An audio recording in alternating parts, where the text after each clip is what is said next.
Em março deste ano, de 2026, o automóvel mais vendido no exigente mercado do Reino Unido não foi um modelo da Ford, Nem pensar. não foi um Volkswagen. E repara, também não foi de todo o Nissan. Pois não. Longe disso. O líder absoluto de vendas foi um SUV chinês que a imprensa britânica já apelidou, assim com alguma ironia à mistura e muito nervosismo também, de o Range Rover de Timo. Uma alcunha fantástica, diga-se de passagem. É genial. Hoje, na nossa exploração, vamos analisar como é que a Europa perdeu o controlo do seu próprio mapa automóvel. Portanto, muito boas-vindas a quem nos acompanha para mais uma análise aprofundada a este tema fascinante. Olá a todos, e de facto é um tema incontornável hoje em dia. Sem dúvida. E o nosso foco hoje recai sobre um par de artigos muito recentes, publicados mesmo agora, neste mês de abril de 2026, pelas revistas especializadas Razão Automóvel e Motor Mais. E o que esses artigos da Razão Automóvel e da Motor Mais ilustram de forma inequívoca é que esta transformação do mercado automóvel europeu, pronto, deixou de ser uma teoria para o futuro, não é? Já não é ficção científica. Exato. É uma realidade operacional imediata, a acontecer agora mesmo. E o mais interessante para mim, lendo estas fontes, é observar que não estamos perante uma invasão desorganizada Ou aquela ideia antiga de inundar a Europa com produtos de baixo custo e fraca qualidade, certo? nem mais. É precisamente o oposto. Trata-se de uma estratégia com uma precisão cirúrgica, muito focada em alianças locais e na redefinição completa de como a mobilidade é distribuída e, claro, consumida no continente europeu. A nossa missão para a exploração de hoje é exatamente dissecar os mecanismos por trás desta expansão. E, para não ficarmos só pela teoria aborrecida, as nossas fontes oferecem-nos dois casos de estudo muito concretos e práticos. Casos muito emblemáticos, diria eu. Muito. Primeiro, vamos olhar para o que está a acontecer cá em Portugal, com a entrada da gigante Geely suportada pela Salvador Caetano. E, em segundo lugar, esse fenómeno absurdo de vendas que ocorreu no Reino Unido, que mencionámos no início, e que está a forçar os construtores tradicionais a reavaliar estruturalmente os seus modelos de negócio. Vamos começar por Portugal, então. Vamos a isso. As fontes confirmam que a Geely Auto entra no mercado português ainda este ano. Mas, e aqui é que a coisa fica interessante, a tática escolhida não passa por comprar terrenos e construir stands com o seu logotipo de raiz. Isso demoraria demasiado tempo. Assinaram uma parceria com a Salvador Caetano Auto, que assume a distribuição. E importa sublinhar a dimensão disto. A Salvador Caetano já representa marcas chinesas como a Bizi, Spang, Dongfeng e Voya. É um portfólio impressionante. A Geely é a sexta marca chinesa a entrar no portfólio deles. Para dimensionarmos corretamente os atores desta aliança, basta olhar para os números. O Grupo Salvador Caetano opera em mais de 40 países. Mais de 40. Sim, e tem uma rede estamos a falar de milhares de colaboradores com décadas de experiência naquilo que é o mais difícil na indústria automóvel. Que é vender e reparar os carros, não é? Exatamente. A logística de peças, o serviço pós-venda e principalmente aquela relação de confiança diária com o cliente local. Isso não se constrói de um dia para o outro. Pois não. E do outro lado da barricada, a Geely vendeu mais de 3 milhões de veículos em 2025. 3 milhões. Uau! Um salto incrível de 32% num só ano. E o grande trunfo, que as fontes destacam, é que a Geely já conhece o asfalto europeu muito bem. Pois, eles já cá estão, disfarçados, digamos assim. Disfarçados, entre aspas, mas sim, eles são os donos da Volvo, da Polestar, a Lotus, da Zeekr, da Lincoln Co. e da Smart. Espera. Isso levanta-me uma dúvida pertinente. Se a Geely já detém a Volvo e a Smart, marcas que têm um prestígio enorme e redes próprias completamente estabelecidas, por que o esforço gigantesco de introduzir a marca principal, a Geely, do zero no mercado europeu? É uma excelente questão. Quer dizer, por que competir consigo mesmos? Não arriscam a canibalizar as vendas da própria Volvo? Parece contraintuitivo, mas essa sobreposição aparente é, na verdade, uma segmentação de mercado super clássica, só que está a ser executada a uma escala global. Ok. Como assim? Repara, a Volvo e a Polestar estão posicionadas para o segmento premium. Operam com margens de lucro elevadas e visam um consumidor muito específico. Um consumidor que valoriza aquele legado de segurança sueco, o design escandinavo e está disposto a pagar por isso. Certo, o cliente típico da Volvo não olha muito a trocos. Exato. A marca Geely, por sua vez, entra para disputar o mercado de grande volume, o chamado mass market. Eles querem captar o cliente que habitualmente compraria, sei lá, um Skoda, um Peugeot ou um Volkswagen. Ah, estou a perceber. Utilizar o emblema da Volvo para vender carros de combate na perspectiva do preço iria destruir o valor prémio da marca sueca. Se vês um Volvo baratíssimo, começas a duvidar do prestígio da marca. Sim, perde aquele estatuto de luxo. Totalmente. Então, ao lançarem a Geely de forma independente, eles conseguem atacar o segmento de preço mais agressivo, sem diluir de todo as suas joias da coroa. Olha, é uma separação de águas muito inteligente. E olhando para a forma como estruturaram a operação em Portugal, parece-me o equivalente no mundo automóvel ao que a Apple faz na tecnologia. Desenvolve lá essa ideia. Ora bem, a Geely fornece o sistema operacional e o processador de ponta, certo? Neste caso, a motorização elétrica, as baterias avançadas, o software do carro. Mas utilizam a placa-mãe de confiança que o consumidor já conhece para fazer a interface. E essa placa-mãe é a Salvador Caetano. Adoro essa analogia, é exatamente isso. O condutor português pode não saber pronunciar o nome daquele engenheiro chinês que desenhou a bateria, mas confia no mecânico da Salvador Caetano da cidade dele, completamente. A redução do risco percepcionado pelo consumidor é total. O maior obstáculo para qualquer nova marca de automóveis, seja de onde for, é sempre aquela pergunta chata que o comprador faz antes de assinar o contrato. E se o carro avariar daqui a 5 anos? Onde é que eu arranjo peças? Nem mais, é o medo do desconhecido.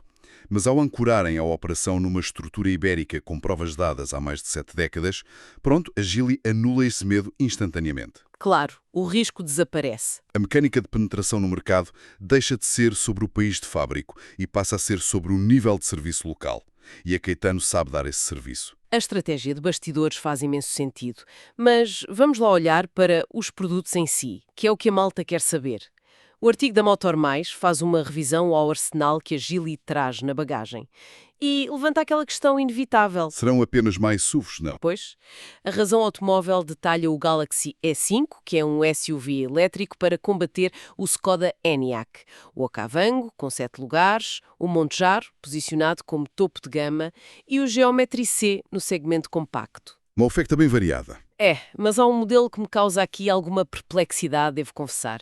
Falo da berlina elétrica Galaxy E8. Ah, o E8. Um colosso. Um colosso é favor. O carro tem mais de 5 metros de comprimento. 5 metros numa berlina? É obra. Quer dizer, considerando as ruas estreitas de Lisboa, do Porto ou de qualquer cidade europeia histórica com séculos de existência, trazer um transatlântico destes não revela uma enorme falta de noção sobre o urbanismo europeu. Onde é que se estaciona isto? Eu compreendo a perplexidade e a introdução do Galaxy A8 parece contraintuitiva à primeira vista. Mas isto explica muito sobre a filosofia de produção destas marcas orientais. Elucida-me, por favor. Na China, o espaço para as pernas nos bancos traseiros não é apenas uma questão de conforto, é um símbolo de estatuto absoluto. A sério, o espaço atrás. Sim, mesmo executivos de nível intermédio têm frequentemente motorista. Portanto, as berlinas são desenhadas de dentro para fora, priorizando a habitabilidade traseira. O dono do carro vai lá atrás, a trabalhar ou a relaxar. Ah, faz sentido, como nos filmes. Exato. E o que acontece agora é que, em vez de gastarem centenas de milhões de euros a reestruturar as plataformas de engenharia para encurtar o carro 30 centímetros para o mercado europeu, eles simplesmente Exportam o carro tal e qual. tal e qual. Exportam a arquitetura original e inalterada, poupa-se balúrdios na escala de produção e oferece um carro do segmento de luxo alemão ao preço de um familiar médio. Vender muito carro por pouco dinheiro é uma tática antiga, não é novidade. Mas a Europa tem regulamentações ambientais rigorosíssimas. A transição elétrica está a forçar os construtores europeus a aumentar brutalmente os preços. E de que maneira? Então, como é que a Geely, perante um cenário onde a Motor Mais indica que no primeiro trimestre de 2026 os carros eletrificados já pesam 70% das vendas em Portugal, como é que a Geely consegue entrar com elétricos a preços tão baixos? Essa é a pergunta de 1 milhão de euros. Como é que escapam à matemática dos custos de produção que estrangulam completamente as marcas ocidentais? A resposta reside num conceito industrial que se chama integração vertical. E eles dominam isto como ninguém. Explica lá isso aos nossos ouvintes. Imagina um construtor europeu tradicional que fabrica um carro elétrico. Ele desenha o veículo, certo? Mas compra a bateria a uma gigante tecnológica tipo a LG ou a Panasonic. Pois, não são eles que fazem a bateria? Não. E essa bateria, por sua vez, foi feita com lítio e cobalto, que foram compradas a empresas mineiras na Austrália, ou em África, ou na América do Sul. Ou seja, há ali muitos intermediários. Imensos. Cada passo dessa cadeia, cada troca de mãos, adiciona uma margem de lucro de um intermediário diferente. Fica caro. Agora repara, muitas marcas chinesas controlam a cadeia inteira de ponta a ponta. Espera, do início ao fim. Do início ao fim. Têm participações nas minas de extração, refinam o próprio minério, fabricam as suas próprias células de bateria e, no fim, constroem um automóvel à volta dessa bateria. Incrível, portanto cortam a gordura toda do processo. Exato. Ao cortarem todos os intermediários, a vantagem competitiva no preço final não resulta de truques de magia ou de materiais fracos, mas de um domínio brutal de toda a base de fornecimento de componentes eletrificados. Bem, portanto, eles olham para os 70% de cota eletrificada em Portugal e veem o campo de batalha ideal, porque é exatamente o tipo de motorização onde o seu modelo de negócio é invencível. Sem dúvida, estão em casa ali. Mas uma coisa é ter o preço e ter a tecnologia. Outra coisa muito diferente é convencer o cliente a abandonar o seu emblema tradicional, a sua marca de sempre, na hora de passar o cheque. Esse é o salto de fé. E para percebermos como é que essa barreira psicológica está a ruir, e a ruir rápido, os artigos convidam-nos a desviar as atenções de Portugal e a analisar aqueles números esmagadores que chegam do Reino Unido. E a situação que foi reportada no Reino Unido, em março de 2026, transcende a simples curiosidade de mercado. É um momento de viragem histórica na indústria automóvel europeia. Para dar algum contexto a quem nos ouve, março no mercado britânico não é um mês qualquer. É a altura em que mudam as chapas de matrícula lá. Exatamente, o que tradicionalmente gera o maior pico de vendas do ano inteiro. É tipo o Super Bowl do retalho automóvel naquelas paragens, digamos assim. E quem venceu este ano foi uma marca desconhecida, a Jayco, que é detida pelo grupo Chery. Uma marca que chegou praticamente ontem. Pois, venderam mais de 10 mil unidades do Jayco 7 num só mês. 10 mil. Esmagaram completamente líderes crónicos de vendas como o Ford Puma, o Nissan Qashqai ou o Kia Sportage. Deixaram-nos a milhas. E a imprensa britânica, com aquele humor característico, não perdoou as semelhanças estéticas deste modelo com o ícone local e chamou-lhe o Range Rover da Temu. É cruel, mas percebe-se. É uma alcunha que é uma faca de dois gumes, mas parece uma armadilha psicológica perfeita, sabes? Porque entrega aquela imagem de status britânico musculado, mas por menos 5 mil euros do que a concorrência. E o consumidor não é cego. Ele vê o valor ali. Claro que não, mas a minha grande questão prende-se com a logística física, logística pura e dura desta proeza. As fontes referem que a Jayco abriu quase 130 pontos de venda no Reino Unido em pouco mais de um ano. É um número assombroso. Quer dizer, construir 130 stands da raiz, obter as licenças todas nas câmaras, contratar pessoal, formar os mecânicos e abrir portas tudo num ano. Parece-me fisicamente impossível num país europeu. Como é que eles fizeram isto? Pois, a resposta curta é que não o fizeram deitando cimento e construindo edifícios novos. Ah, não? Não. A mecânica de expansão revela uma fraqueza gigante das marcas tradicionais europeias. O que aconteceu foi que a Jayco chegou ao Reino Unido e começou por simplesmente a recrutar concessionários europeus que já lá estavam abertos. Espera, os stands dos outros? Precisamente. Muitos destes stands, que vendiam as marcas alemãs ou francesas de sempre, passaram anos a debater-se com margens de lucro cada vez mais esmagadas pelos construtores europeus. Aquela velha guerra entre quem fabrica e quem vende. Exato. E pior ainda, lidavam com atrasos de meses e meses na entrega de veículos aos clientes, que é um problema crónico desde a pandemia. O cliente comprava o carro e esperava um ano. É desesperante para quem vende e para quem compra. Então a Jayco ofereceu a estes empresários margens de lucro substancialmente maiores. E o mais importante, comprometeu-se com a entrega imediata de inventário. Tinham os carros prontos a entregar. Ah, estou a ver. Então os stands simplesmente mudaram as bandeiras lá fora. Tiraram o símbolo da marca europeia e meteram o da Jayco. Tiraram a bandeira francesa ou alemã e puseram a chinesa, literalmente. Isso é fascinante. Em vez de lutarem contra o sistema construindo um paralelo, apropriaram-se do sistema existente, aliciando quem realmente vende os carros na linha da frente. E com carros muito atrativos para o momento atual. Sim, o detalhe de apostarem no híbrido plug-in como versão principal do Jayco 7 parece ser a cereja no topo do bolo de toda esta estratégia. A escolha do híbrido plug-in demonstra uma leitura impecável da ansiedade de transição do consumidor atual. Como assim, ansiedade? Apesar da adoção crescente dos elétricos puros, muitos condutores ainda têm imenso receio de depender exclusivamente da rede pública de carregadores, porque a infraestrutura ainda falha, há filas, etc. Pois, o famoso medo de ficar apiado sem bateria. Exatamente.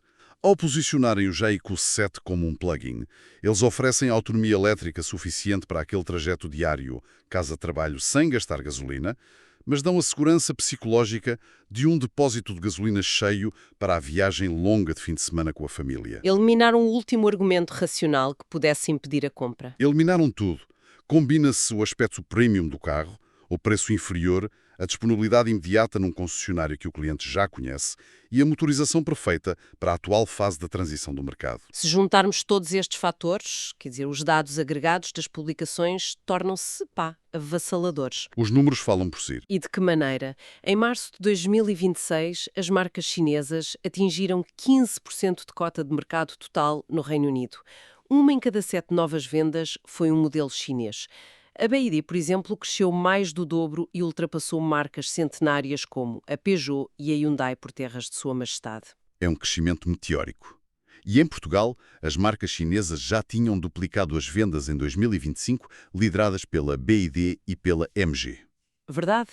Contudo, vou fazer aqui o papel do advogado do diabo, se me permites. Força, venha de lá esse argumento. O artigo da Motor Mais faz questão de assinalar um dado curioso. Apesar de todo este crescimento louco das marcas orientais, o gigantesco grupo Stellantis fechou o primeiro trimestre de 2026 ainda com 27% do mercado em Portugal. É uma fatia considerável, sem dúvida. 27% é uma muralha enorme de defender. Não será que esta aparente vulnerabilidade e pânico das marcas europeias está a ser um bocadinho exagerada? Perceba onde quer chegar. Será que grupos como a Stellantis não estão perfeitamente blindados através das vendas de frotas para empresas e daquelas vendas enormes para os rent-a-car, onde a emoção do consumidor individual não dita as regras? Esse é um ponto de análise crucial. A solidez do grupo Stellantis assente nas frotas empresariais representa de facto uma enorme fatia desses 27%. O mercado corporativo joga com outras regras, não é? Claro, não ligam à cor ou à estética da mesma forma. Valorizam contratos de manutenção a longo prazo, valores residuais garantidos, parcerias globais de frota. São áreas onde os europeus ainda têm uma forte alavancagem comercial e muito histórico. Pois a empresa confia na marca de sempre para os seus trabalhadores. No entanto, o sucesso estrondoso de marcas como a Jayco, o avanço inacreditável da BYD e da Geely dão-nos o pulso do chamado retalho a particulares. O consumidor que vai lá comprar o seu próprio carro. Exato. As vendas a particulares são, se quiseres usar a expressão, o canário na mina de carvão para a indústria automóvel. Gosto dessa analogia. Quando vemos o consumidor comum a pegar nas suas próprias poupanças suadas e a optar por um híbrido plug-in de uma marca recém-chegada e com um nome estranho, em vez de comprar o modelo tradicional europeu, compreendemos que o paradigma da lealdade quebrou, definitivamente. Percebo perfeitamente o que estás a dizer.